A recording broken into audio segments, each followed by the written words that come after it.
Allah Subhanahu wa Ta'ala menurunkan firman-Nya kepada Rasul-Nya. Dalam firman-Nya ini, Allah memberi perintah kepada Rasulullah agar umatnya mengetahui bahwa hanya Dialah Allah yang Maha Esa. Allah Subhanahu wa Ta'ala adalah Tuhan yang Maha Esa. Jangan lupa subscribe, like, dan bagikan Ruh Ilahi channel.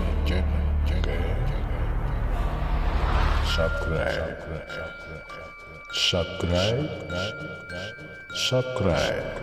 Bismillahirrohmanirrohim. Alhamdulillah, wala haula wala quwata illa billahil ngaliyil ngadim. Allahumma sholli ala Sayyidina wa maulana Muhammad. Amma ba'du. Sobat Ruh Ilahi, ketahuilah, ketika Allah menurunkan firman-Nya agar makhluk ciptaannya mengenalnya, bahwa Allah lah yang satu, Tuhan yang Maha Esa. Allah adalah Tuhan tempat kita meminta segala sesuatu. Allah adalah Tuhan yang Maha Pencipta dan manusia adalah makhluk ciptaannya. Begitulah Allah yang selalu memberikan jalan kepada makhluk ciptaannya. Inilah yang ditunjukkan Allah kepada Rasulullah di dalam surat Al-Ikhlas. Surat Al-Ikhlas ini berisi tentang tauhid kepada Allah Subhanahu wa Ta'ala. Satu konsep dalam Islam yang menyatakan tentang keesaan Allah, yang mengajarkan tauhid kepada anak sejak dini, merupakan salah satu hal yang sangat penting. Karena apa? Hal ini perlu dilakukan karena diharapkan kelak anak dapat tumbuh menjadi pribadi yang cerdas dan kuat imannya. Tentunya dalam mengajarkan dan mengenalkan ilmu agama kepada anak bisa dilakukan dengan cara yang paling sederhana. Salah satu cara itu adalah dengan membiasakan anak mendengar lantunan ayat-ayat suci Al-Quran di rumah. Dengan begitu, anak akan menjadi lebih mudah memahami bacaan Al-Quran saat ia diajak membaca kitab suci. Untuk mengajarkan anak membaca Al-Quran, sobat bisa memulainya terlebih dahulu dengan bacaan yang mudah seperti bacaan surat-surat pendek. Nah, salah satu surat pendek yang bisa diajarkan kepada anak adalah surah Al-Ikhlas. Dan sebaiknya ketika mengajarkan kepada anak-anak kita, tidak sekadar mengajarkan bacaannya, tetapi Anda juga perlu mengajarkan arti dan keutamaan yang terkandung di dalam surah Al-Ikhlas. Dalam tafsir yang saya ambil dari tafsir Kemenak, telah dijelaskan bahwa pada ayat ini, Allah Subhanahu wa Ta'ala menyuruh Nabi Muhammad untuk menjawab pertanyaan kaum musyrik yang menanyakan tentang sifat Tuhannya, bahwa Dialah Allah yang Maha Esa. Tidak ada sekutu baginya, dan Allah Subhanahu wa Ta'ala tidak terbilang dalam nama, sifat, dan ketuhanannya. Allah juga tempat meminta segala sesuatu. Jadi, jika sobat itu memiliki hajat, segeralah mendekat dan rayulah Allah. Dia Maha Pencipta, Maha Kaya, dan Maha Kuasa. Dia tidak memerlukan yang lain, sedangkan semua makhluk bergantung kepadanya. Dia tidak beranak, tidak ada yang sejenis dengan Allah. Tidak ada yang sama dengan Allah, sehingga tidak akan ada yang bisa menikah dengannya, apalagi melahirkan anak, dan dia tidak pula diperanakan, karena dia kekal dan tidak bermula. Sesatlah orang yang meyakini bahwa Uzair sebagai putra Allah. Orang Nasrani juga meyakini bahwa Nabi Isa sebagai putra Allah, dan orang musyrik Arab yang meyakini malaikat sebagai putri Allah.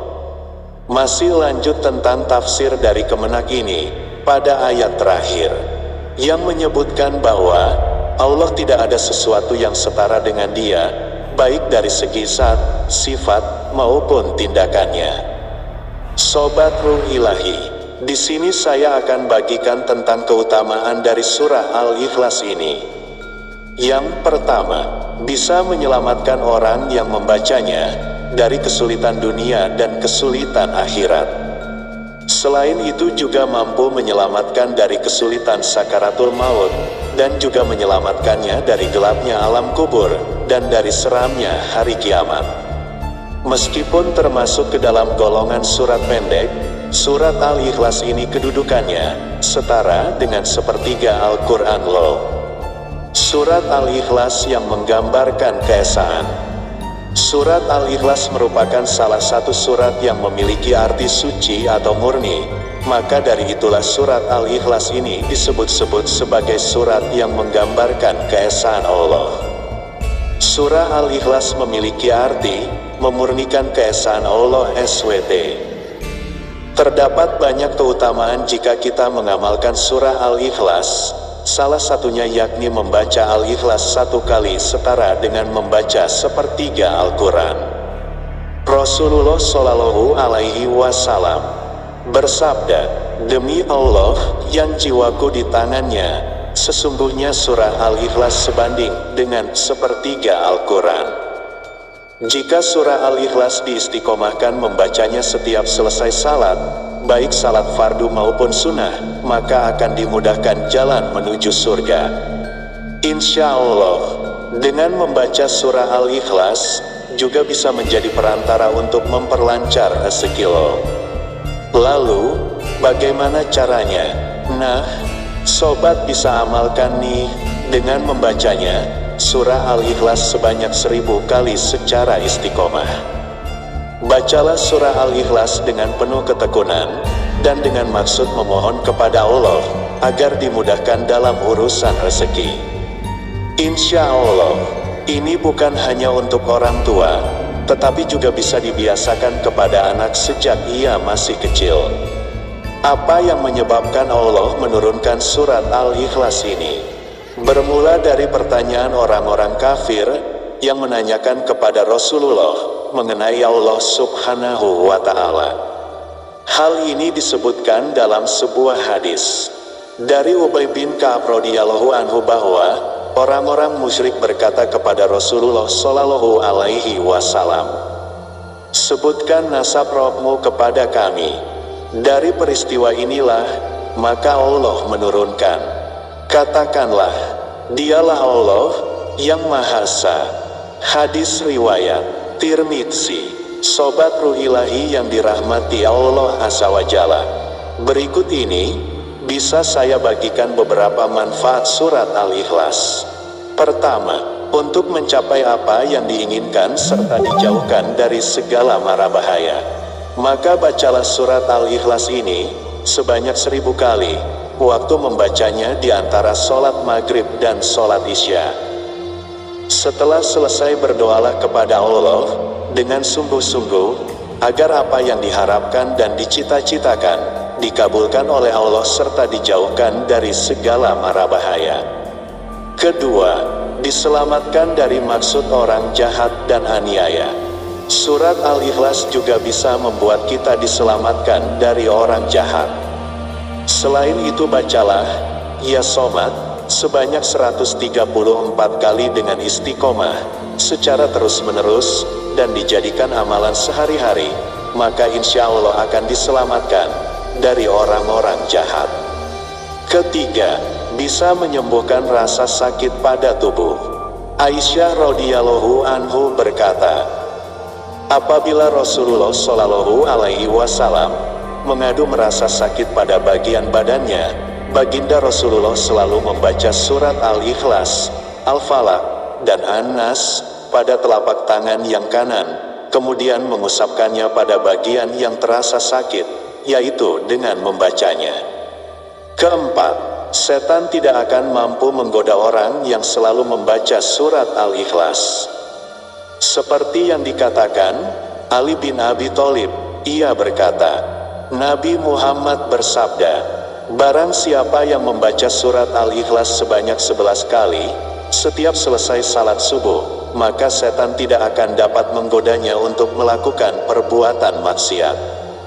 Kelima, diyakini bisa membuka pintu rezeki dari berbagai arah. Diceritakan bahwa pada zaman Nabi ada seorang laki-laki mengadu kepada Rasulullah, ia mengadu tentang kesusahan hidup yang dideritanya. Laki-laki itu bercerita bahwasannya telah melakukan segala cara agar terbebas dari kesusahannya. Lalu orang itu memohon kepada Rasulullah supaya diajarkan atau diberi amalan singkat untuk menghilangkan segala kesulitan hidup. Kemudian Rasulullah memberikan amalan ini dan menyuruh kepada orang itu supaya setiap kali ia mau masuk ke dalam rumahnya, dianjurkan untuk selalu mengucapkan salam. Jika tidak ada orang di dalamnya, maka dianjurkan salam kepada Rasulullah, kemudian membaca surat Al-Ikhlas sebanyak 3 kali. Mengamalkannya dengan istiqomah dan penuh keyakinan pada Allah melapangkan rezeki orang tersebut. 6. Bisa melunaskan hutang-hutang. Yang keenam, akan saya buka dengan kisah. Suatu hari Rasulullah sedang duduk di Masjid Madinah. Tiba-tiba datang rombongan yang mengusung jenazah untuk disolatkan, dan para sahabat mempersilahkan Nabi untuk menjalankannya.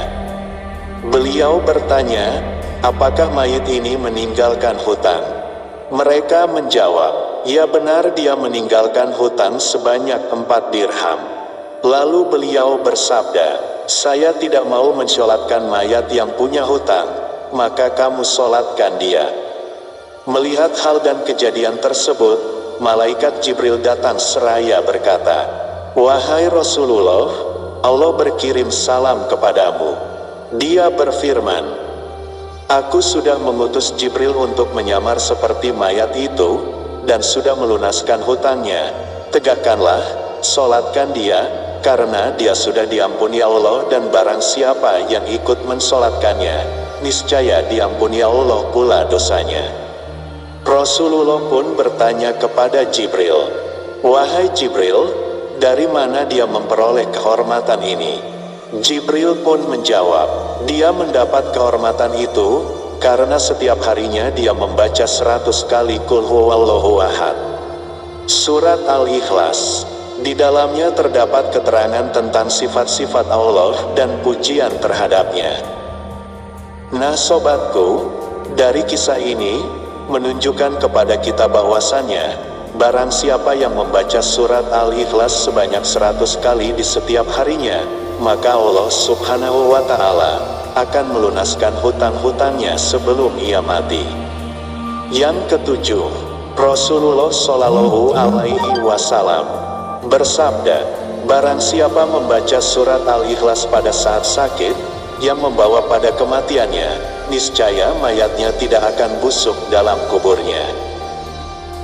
Bahkan akan terhindar dari fitnah kubur, aman dari kesempitan kubur, dan para malaikat akan membawanya melalui sayap-sayapnya, melalui titian Sirotol Mustaqim, hingga sampai ke surga, karena orang tersebut semasa hidupnya mengamalkan surat Al-Ikhlas.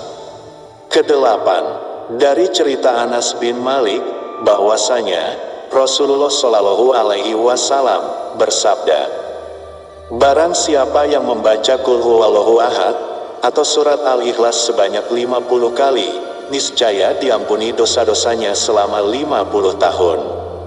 Siapa saja yang membaca surat Al-Ikhlas, maka ia akan mendapatkan istana nanti di surga.